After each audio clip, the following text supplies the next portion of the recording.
Bonjour à tous, c'est toujours moi le frère Zulula dans les révélations du Seigneur. Aujourd'hui, avant de commencer, j'aimerais remercier beaucoup le Seigneur pour toutes les révélations qu'il permet qu'on puisse avoir au dernier temps en fait. Parce que Dieu aime beaucoup son peuple, il aime le monde, c'est-à-dire il aime ses humains. C'est pour ça qu'il vous envoie des révélations, sa véritable parole authentique. C'est donc le pourquoi aujourd'hui Dieu va encore vous épater aujourd'hui à travers ma modeste personne. Dieu va vous étonner comme il le fait tout le temps. Et c'est-à-dire l'enseignement que je vais donner aujourd'hui, ça va toucher les visions en fait, les fausses visions. Le titre c'est les fausses visions. Parce que nous savons qu'il y a plein de gens dans les assemblées qui viennent donner les témoignages en disant qu'ils étaient malades, ils sont morts, ils sont allés en enfer, ils ont vu le paradis, ils ont vu des gens qui souffrent en enfer, des gens comme les faux apôtres de Shora que tout disent, qu'ils ont vu des métis souffrir en enfer. Tellement il y a tellement plein d'histoires sur ça. D'autres disent qu'ils étaient malades, ils étaient blessés, déchiquetés. Ils sont allés. On va entrer en détail. On verra si la parole de Dieu confirme exactement les visions ou pas. Parce que nous savons que dans Proverbe 19:2 dit, le manque de science n'est bon pour personne. Et dans le Jean 8:32, vous connaîtrez la vérité et la vérité vous affranchira. On va entrer même dans les révélations même de Dieu. Croyez-moi aujourd'hui, l'enseignement que Père va vous donner aujourd'hui, ça va être vraiment solide, solide, solide. Donc accrochez-vous. Je vais commencer dans Joël 2:28 qui dit, après cela, virgule, je reprendrai mon esprit avec un E majuscule parce que Jean 4:24, Dieu est esprit. Je reprendrai mon esprit sur toute chair. Quand Dieu dit je reprendrai mon esprit sur toute chair, dans votre compréhension, vous comprenez toute chair, c'est-à-dire tous les humains. Mais non, ce n'est pas ça. Ce n'est pas dans tous les humains. Pourquoi? Parce que dans Ésaïe 44, verset 3 dit, je reprendrai mon esprit sur ta race, virgule. C'est la race élue. C'est le peuple de Dieu. C'est ceux qui marchent selon le Seigneur, auquel Dieu va reprendre son véritable esprit. Comme vous avez vu dans Jean 20:22. Après cela, Yehoshua souffla sur eux en disant, recevez le Saint-Esprit. Parce que c'est les apôtres que Christ avait choisis pour recevoir l'Esprit, le Saint-Esprit. Donc, pourquoi j'ai commencé par Joël 2:28 et Ésaïe 44:3? Tout simplement, il faut d'abord recevoir le véritable Esprit de Dieu pour voir des vraies visions. Celui qui n'a pas l'Esprit de Dieu, c'est-à-dire celui qui n'a pas été transformé à un moment, qui n'a pas été touché à un moment donné par la véritable parole, ne peut à aucun moment voir des vraies visions. Vos fils et vos filles prophétiseront, vos vieillards auront des songes, virgule, et vos jeunes gens des visions. Et vos jeunes gens des visions. Pour qu'on puisse avoir des bonnes visions, il fallait d'abord que Dieu repente de son esprit sur toute chair, c'est-à-dire sur la race élue. Dieu repent d'abord son esprit, et enfin d'avoir des bonnes prophéties. Pas des prophéties où on se trompe. Comme Shorakwetu, quand il vous dit, il a la prétention de parler de la part de Dieu en disant, Dieu dit, dans 2 ans, la marche pour Yehoshua va s'arrêter. Et ça n'arrive pas. Et vous l'écoutez toujours. Parce qu'il n'a pas reçu la promesse. Il n'a pas reçu le Saint-Esprit de Dieu, l'Esprit de vérité. C'est pour ça que toutes ces visions sont fausses. Et ces prophéties sont fausses. Ces prédications sont fausses, bourrées d'erreurs. Tous ces faux pasteurs, ils sont tous dans le même panier. Je vais vous le démontrer. Que toutes les visions que les gens disent avoir, elles sont fausses concernant l'enfer, le paradis ou l'au-delà. Je vais vous le démontrer. Vous allez comprendre ici qu'il y a 2 sortes de visions. Il y a la vision qui vient de Père et la vision qui vient du monde occulte. Ésaïe 35, verset 7 dit, le mirage se changera en étang. C'est-à-dire, c'est 2 visions. Vous voyez, le mirage et l'étang, c'est 2 visions. Le mirage, c'est la fausse vision et l'étang, c'est la vraie vision. Pourquoi? Parce que quand vous êtes au désert et que vous avez soif, vous avez faim, il n'y a rien autour. Vous avez un mirage. Vous avez l'impression que vous voyez de l'eau, une rivière, un étang. C'est une fausse vision que vous avez. Mais dans votre esprit, vous croyez qu'elle est vraie. Parce que la parole de Dieu s'est réalisée sur vous dans Deutéronome 28, 28. L'Éternel Dieu te frappera de délire, d'égarement, d'aveuglement d'esprit. D'aveuglement d'esprit. Vous allez tâtonner en plein jour. Donc vous voyez le mirage, c'est un mirage. Vous croyez qu'elle est vraie, mais quand vous approchez, vous voyez que c'était un mirage. Il n'y avait rien. Mais la parole de Dieu vous dit ici que le mirage doit se changer d'abord. Le mirage va se changer en étant. Parce qu'il faut un changement. Il faut un changement. C'est pour ça que Dieu dit dans Joël 2, 28, qu'il va d'abord répandre de son esprit. Il faut un changement. Il faut qu'il vous transforme. Et ensuite, vous allez avoir de bonnes visions. Parce que si vous n'êtes pas renouvelé par l'esprit, si vous n'êtes pas transformé, si vous n'êtes pas changé, vous allez toujours voir le mirage et non l'étang. Vous allez toujours avoir des fausses visions. Vous allez toujours vous contredire dans vos enseignements. Vous allez toujours délirer. Donc, Dieu dit ici dans Ésaïe 35, 7, le mirage, c'est-à-dire la fausse vision, se changera en étant en vraie vision. Il faut que c'est la parole de Dieu qui va vous changer. Pourquoi? Et Zacharie 3, 4 dit, l'ange, prenant la parole, dit à ceux qui étaient devant lui, 2 points, c'est-à-dire l'ange de l'Éternel, qui n'est ni une théophanie, une christophanie de Yahushua ou de Dieu, était à côté de Zacharie, plutôt à côté de Josué, le grand prêtre. Pas Josué qui a marché avec Moïse, mais on parle d'un Josué, le grand prêtre, qui dit, ôtez-lui ses vêtements sales.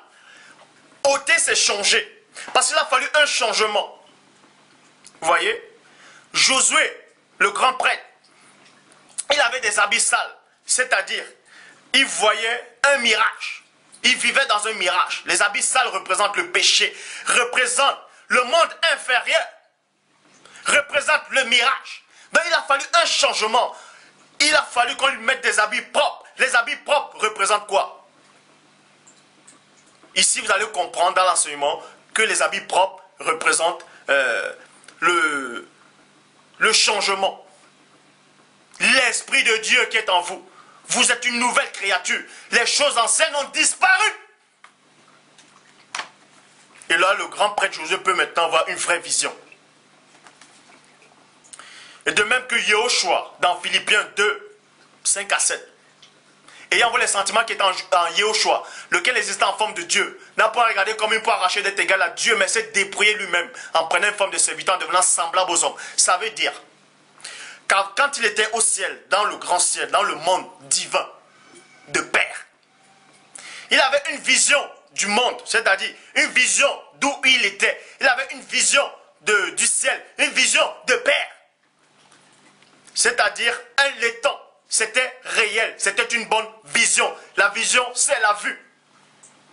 Il a fallu qu'il se débrouille maintenant, qu'il porte un corps. Il a fallu qu'il se change pour voir la vision du monde avec les yeux humains. Vous voyez? Donc il faut toujours un changement pour voir des bonnes visions. On va entrer même dans la vision. Jérémie 23, 16 dit, ainsi par l'Éternel des armées, 2 points. N'écoutez pas les paroles des prophètes. Vous voyez? N'écoutez pas les paroles des prophètes qui vous prophétisent. Les paroles des faux prophètes, des faux apôtres comme Shorakwetu, qui vient vous dire, dans 2 ans, Dieu a dit, il va arrêter la marche pour Yahushua. Et ça n'arrive pas, vous l'écoutez toujours. Dieu lui-même dit dans sa parole, si un prophète prédit quelque chose, et si ça n'arrive pas, ce n'est pas moi qui l'ai envoyé, ce n'est pas mon prophète. Vous voyez? Ainsi par l'Éternel, 2 points. N'écoutez pas les paroles des prophètes qui vous prophétisent et qui vous entraînent à des choses de néant. Ils disent les visions de leur cœur et non ce qui vient de la bouche de l'Éternel. Ce sont les visions de leur cœur. Et dans Ézéchiel 13, 7 à 3, Ézéchiel 13, 7 à 8 dit, les visions que vous avez ne sont-elles pas vaines? Et les oracles que vous prononcez ne sont-ils pas menteurs? Comme Shorakwetu, comme les pasteurs jumeaux, comme Benny Hill, comme le faux apôtre de Douglas Kongeka, comme tous les faux pasteurs qui sont à ALJC, comme tous les faux pasteurs et toutes ces femmes qui se sont autoproclamées pasteurs ou prophétesses dans le ministère enseigne-moi.com, contre tous ces faux pasteurs qui sont en France, en Europe, en Afrique et aux États-Unis. Vous n'avez pas de connaissance. Toutes vos visions sont des visions vaines. Et Dieu le dit ici. Ne sont-elles pas vaines? Et les oracles que vous prononcez ne sont-ils pas menteurs? Vous dites deux points, l'Éternel a dit, et je n'ai point parlé. Vous dites, l'Éternel a dit, le Saint-Esprit de Dieu m'a dit, l'ange de l'Éternel m'a dit, Yoshua m'a dit, Dieu m'a dit. Hein? Et on voit, tout ça c'est faux. Des mensonges. Voici j'en veux en vous, dit le Seigneur éternel. On va maintenant entrer dans un plan qui est réservé à ceux qui ont droit à la nourriture solide. Croyez-moi. Tous ceux, je vais vous démontrer maintenant comment ça se passe, comment les esprits viennent séduire les gens comme les Chorakwetu, viennent séduire tous ces faux pasteurs, tous ces gens qui sont autoproclamés, qui ont des titres. Je vais vous démontrer bibliquement, parce qu'il y a un code dans la Bible. C'est-à-dire, il y a un code dans la Bible. D'autres disent le code biblique, mais le véritable code biblique, c'est le Saint-Esprit. On va entrer dans les révélations même de Dieu. De Dieu. Écoutez attentivement. Job 4, 13. Au moment où les visions de la nuit agitent la pensée, virgule. Quand les hommes sont livrés à un profond sommeil, virgule. Quand les hommes sont livrés à un profond sommeil. Et ce sommeil aussi, vous allez comprendre spirituellement que ça peut aussi représenter certains gens qui ne croient même pas à Yahushua, qui sont plongés dans le coma par la suite d'un accident. Et dès qu'ils sortent de ce coma, dès qu'ils sortent de ce réveil, dès qu'ils sortent de ce sommeil,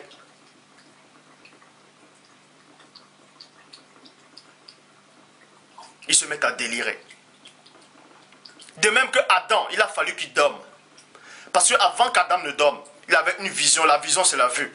Il voyait les choses autrement.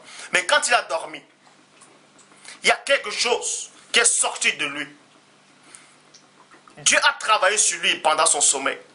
Et quand il s'est réveillé, il a vu une nouvelle vision. C'était sa femme.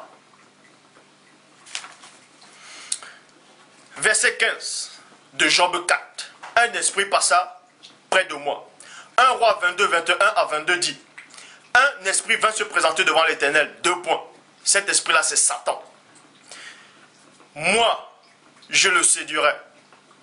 Satan parle, il dit, moi je séduirai les faux pasteurs. Moi je séduirai ces faux apôtres. Je séduirai Chorakwetu. Je séduirai tous ces gens qui se sont autoproclamés révérends bishops. Tous ces faux pasteurs que Dieu n'a pas envoyés. Je vais les séduire. Je vais les envoyer des fausses visions. L'Éternel dit, 2 points. Comment? Verset 22. Je sortirai. Il va sortir du plan invisible. Il va sortir du plan spirituel. Répondit-il.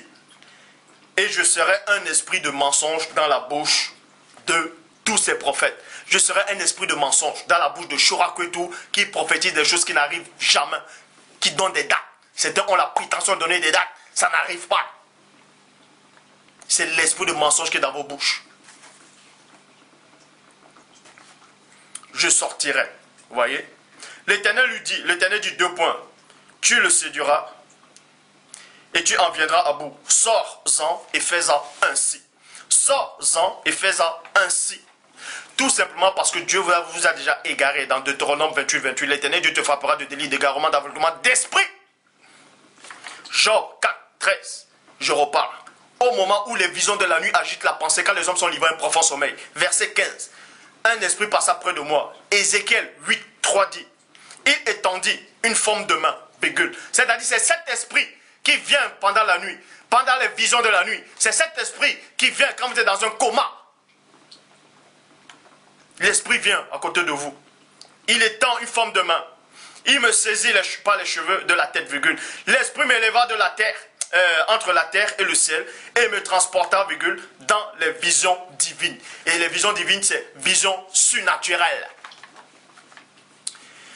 Et quand cet esprit vous transporte dans les visions divines, c'est-à-dire dans la vallée des visions, c'est là, quand vous revenez, vous voyez des gens qui viennent délirer en disant, j'ai eu un accident, je suis mort, j'ai vu 2 anges à côté de moi, il y a Yoshua qui m'est apparu, nous sommes entrés, on a vu une grande barrière, c'était écrit enfer, j'ai vu des gens qui souffraient, j'ai vu Bouddha qui souffrait, j'ai dit mais pourquoi il souffre? Non, il ne croyait pas en Dieu. j'ai vu telle personne, j'ai vu le pape, il vient raconter des hérésies. Qui sont allés en enfer, ils ont vu des gens qui souffraient en enfer. Les démons les torturaient en enfer. D'autres disent qu'ils sont allés au paradis, ils ont vu les anges au paradis. D'autres disent qu'ils ont vu des choses hors du commun. Je vais vous démontrer bibliquement que tout ça sont des fausses visions. Tous les témoignages que les gens donnent dans le monde, que ce soit les croyants ou les non-croyants, tous les témoignages que les gens donnent en disant qu'ils sont morts, ils sont allés en enfer, ils ont vu les gens qui souffraient, vous êtes tous égarés. Vous avez reçu un esprit de confusion. Je vais vous le démontrer. Psaume 6, 6 dit: car celui qui meurt n'a plus ton souvenir. Le Saint-Esprit de Dieu parlait à travers David. David dit: celui qui meurt n'a plus ton souvenir. C'est-à-dire celui qui meurt, il va dans le séjour des morts. Et il n'a plus le souvenir de Dieu. Est-ce que vous comprenez? Ecclésiaste 9, 5 à 6 dit: les vivants, virgule, en effet, savent qu'ils mourront, mais les morts ne savent plus rien. Et il n'y a plus pour eux plus de salaire, puisque leur mémoire est oubliée. Point. Verset 6. Et les amours, virgule, leur haine et leurs envies. Envie, c'est quoi? Ces gens qui viennent, qui disent qu'ils ont eu des visions, ils ont vu des gens, des démons qui les torturaient dans l'enfer. Déjà, pour votre information, l'enfer, c'est le séjour des morts. Parce que, en français, ça veut dire enfer. En grec, ça veut dire Hadès. Et en hébreu, c'est Sheol. Le Sheol, c'est le séjour des morts. Donc, nulle part dans les Écritures, il est dit que l'enfer, ou bien le Sheol, c'est le lac de feu. Ce n'est pas le lac de feu. Ces gens qui disent qu'ils sont allés en enfer, c'est dans le séjour des morts. Ils ont vu des gens qu'on torturait là-bas. Et les gens suppliaient le Christ, disaient: sauve-moi, sauve-moi. Comme dans la parabole de Luc 16, 19, la parabole du riche et du pauvre Lazare. On vous montre, le Yeshua vous parle de la parabole, c'est-à-dire le riche, il souffrait. Il a supplié Abraham. Et d'autres disent que Abraham représentait Dieu. Mais David nous dit le contraire. Il nous dit: celui qui meurt n'a plus ton souvenir. Donc il n'a même plus le souvenir de Dieu. Puisqu'il dort, il ne ressent rien. Et Ecclésiaste vous dit ici qu'il n'y a plus d'envie. Envie, c'est quoi? Celui qui est en train de souffrir soi-disant, dans le séjour des morts, il a une seule envie: d'être sauvé, d'être délivré de cette torture. Mais Ecclésiaste vous dit ici qu'il n'y a plus d'envie. Les morts n'ont plus d'envie. Je dis bien les morts, pas les morts en Christ. Parce que Dieu n'est pas le Dieu des morts, mais des vivants. Donc tous ces gens qui disent qu'ils sont allés dans un enfer, ils ont vu les gens qu'on torturait en enfer. Vous êtes égarés. C'est un esprit de délit qui est en vous. C'est un esprit de confusion, d'hérésie. Personne ne souffre en enfer. L'enfer, c'est le séjour des morts. Et personne ne souffre au séjour des morts. Je lance ce défi à quiconque qui va me prouver le contraire. Je vais vous le démontrer. Salomon vient de le dire. Ecclésiaste 9, 5 à 6. Les vivants, en effet, savent qu'ils mourront. Mais les morts ne savent plus rien. Les morts ne savent rien. Et il n'y a plus pour eux plus de salaire, puisque leur mémoire est oubliée. Point. Verset 6. Et les amours, virgule, les haines, virgule, et leurs envies ont déjà péri.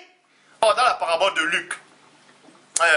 Luc 16, 19, le riche avait envie de sauver ses frères. Or, Ecclésiaste vous dit ici que les morts n'ont plus d'envie. Donc ce riche ne pouvait pas avoir envie de sauver ses frères. Puisque c'était une parabole. C'était pas réel. C'était une parabole. C'était un exemple. Vous ne comprenez pas les Écritures. Vous ouvrez la Bible, vous voulez enseigner. Dieu ne vous a pas mandaté.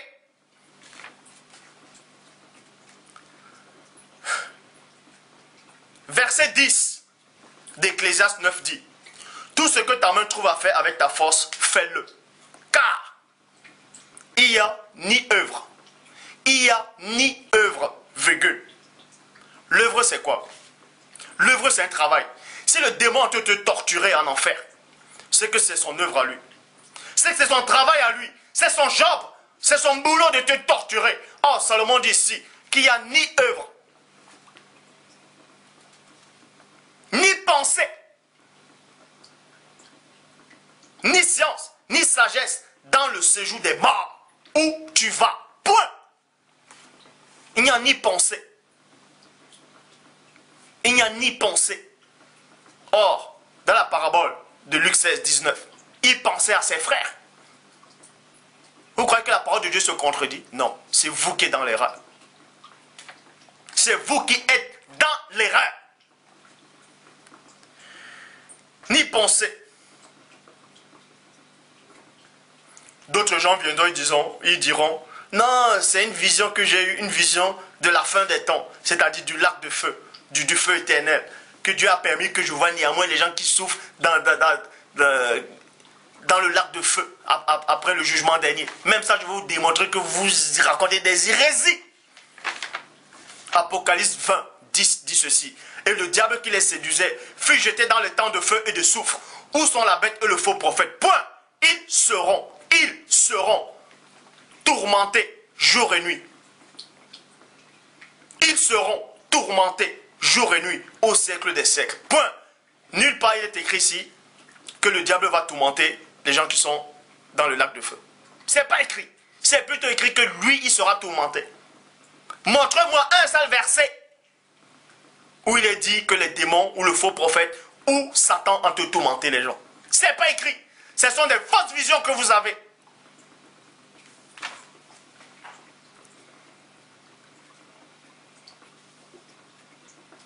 Et d'autres gens, il y a soi-disant un faux pasteur qui est au Nigeria. Il raconte qu'il était dans une voiture. Il a cogné sur un arbre, je ne sais plus quoi, et le volant est entré dans son thorax. Et il est mort. Cliniquement, médicalement aussi, il est mort. Il a vu 2 anges. Il est allé dans un endroit, dans la fausse vision, si vous voulez. Il a vu Yahushua. Et il y avait une grande barrière, c'est écrit enfer. Enfer. Donc de l'autre côté, c'est écrit en français, quoi. Bon, on continue. Il a vu l'enfer. Il a vu des gens qui souffraient. Déjà, cet homme, soi-disant ce pasteur, portait des lunettes. Vous voyez? Il porte des lunettes. Tous ces gens qui portent des lunettes, qui viennent dire... Parce que quand on porte des lunettes, les gens qui portent des lunettes, c'est-à-dire, pas des lunettes de soleil, mais les lunettes de vue, ça veut dire que vous avez mal aux yeux. Écoutez attentivement. Dieu va vous allez apprendre quelque chose. Les gens qui portent des lunettes de vue, ça veut dire qu'ils ont mal aux yeux. Ce sont des cellules, ce sont des bases, ce sont les cellules qui sont faibles. C'est une sorte de maladie, si vous voulez. Ça veut dire, ils sont faibles, c'est-à-dire, ils ont mal aux yeux. Vous voyez? Les cellules sont épuisées, sont fatiguées, sont faibles. Ils ont mal à la vue. C'est un handicap. C'est un handicap. Parce que si j'enlève les lunettes, il y a une distance où ils ne peuvent pas lire, où ils ne peuvent pas voir. C'est déjà un handicap. Nous sommes d'accord. Et ces gens qui portent des lunettes, ces gens qui ont déjà une cicatrice sur le corps, quand vous étiez petit, vous avez eu une cicatrice, tout ça là. Bref, les gens qui ont une cicatrice sur la tête, les gens qui ont une cicatrice sur l'orteil, les gens qui ont un défaut sur la main ou bien une malformation, bref. Ils disent qu'ils sont allés en enfer, ils ont vu ceci, qui sont morts d'abord, ils ont vu des choses spirituelles. Je vais vous démontrer que c'est faux. Pourquoi? 1 Corinthiens 15, 42, 43. C'est-à-dire 1 Corinthiens 15, 42 à 43 dit, ainsi est-il de la résurrection des morts. Point. Le corps est sémé corruptible, il ressuscite incorruptible. Il est sémé méprisable, il ressuscite glorieux. Il est sémé infime. Sémé, ça veut dire mort. Infime, il ressuscite plein de force. Ça veut dire quoi? Que celui qui a la prétention de dire qu'il est mort, c'est-à-dire s'il a une cicatrice sur lui, s'il a une malformation, s'il est né avec une malformation, c'est-à-dire un défaut sur le corps, et s'il porte même des lunettes parce que c'est un handicap, parce qu'il a mal aux yeux, et s'il arrive à mourir, et il va, soi-disant, en enfer, il voit des choses, et il ressort, et il reporte encore des lunettes, il est encore handicapé, ou bien il a encore une cicatrice, c'est que c'est quelqu'un qui est en train de raconter des hérésies. Pourquoi? La parole de Dieu nous dit ici, là. Il est sémé, méprisable. Méprisable, c'est quoi? C'est avec le défaut. C'est avec les cicatrices. C'est avec... quand vous portez des lunettes, vous avez mal aux yeux. Vous avez un handicap. Il est sémé, méprisable, avec des défauts. Il ressuscite glorieux. Il est sémé, infime. Infime, c'est quoi? Vous avez mal aux yeux, vous êtes infime. C'est comme ça. Vous avez une malformation, vous êtes infime. Vous avez une tache, une cicatrice. Parce que vous ne comprenez pas les Écritures. Quand on meurt et on ressuscite, si vous, avant votre mort, vous avez eu un défaut, quand vous ressuscitez, il ressuscite le corps glorieux. Pas le corps glorieux, c'est-à-dire avec en esprit. Parce que Lazare, quand il est mort, on l'a bandé. Il sentait déjà. Il avait des plaies sur lui. Mais quand il a ressuscité, vous croyez qu'il avait encore des plaies sur lui? Les plaies ont disparu. Donc, celui qui porte des lunettes parce qu'il a mal aux yeux, s'il meurt, là, maintenant, et qu'il revient à la vie 3 jours après, il ne portera plus de lunettes. Parce que la parole de Dieu est véridique. Il est sémé méprisable, il ressuscite glorieux. Il est sémé infime, il ressuscite plein de force. Est-ce que vous comprenez? Donc tous ces gens qui viennent raconter des inepties en disant « Je suis allé en enfer, je suis allé au paradis, j'ai vu la Vierge Marie, j'ai vu les anges au paradis. » Vous êtes tous sur l'emprise des fausses visions. J'ai vu les chrétiens qui ont torturé en enfer. J'ai vu Hitler qui brûlait en enfer. Tout ça, c'est faux. Hébreux, tous ces gens qui disent qu'ils sont allés au paradis, ils ont vu des anges. Les anges font quoi au paradis? Mais dites-moi, qu'est-ce que les anges font au paradis? La parole de Dieu dit quoi? Dans Hébreux 2, 5. En effet, virgule, ce n'est pas à des anges que Dieu a soumis le monde à venir. Donc nous parlons, ce monde à venir, c'est le paradis. Dieu n'a pas soumis ce monde-là aux anges. Donc les anges n'ont rien à faire au paradis.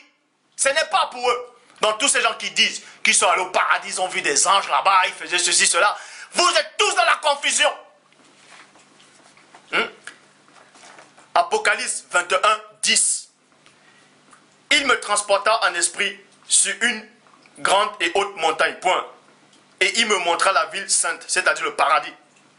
Jérusalem, qui descendait du ciel, virgule, d'auprès de Dieu, qui descendait. On vous dit ici que le paradis, la ville sainte, descend près de Dieu. Or, quand vous lisez dans Job 1, 6, dit quoi?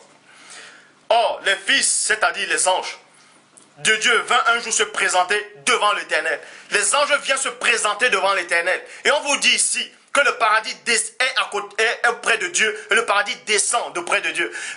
Dans Job 1, 6, on vous dit que les anges viennent souvent devant Dieu. Et le paradis est à côté de Dieu. Est-ce que vous comprenez? Parce que les anges n'habitent pas là. Les anges n'ont rien à faire là. Ils ont les mondes à eux. Qu'est-ce qu'ils font au paradis?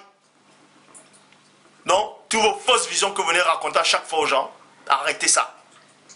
Arrêtez ça. J'ai vu un ange qui m'a apparu. Il m'a montré le paradis. Il m'a montré le ciel.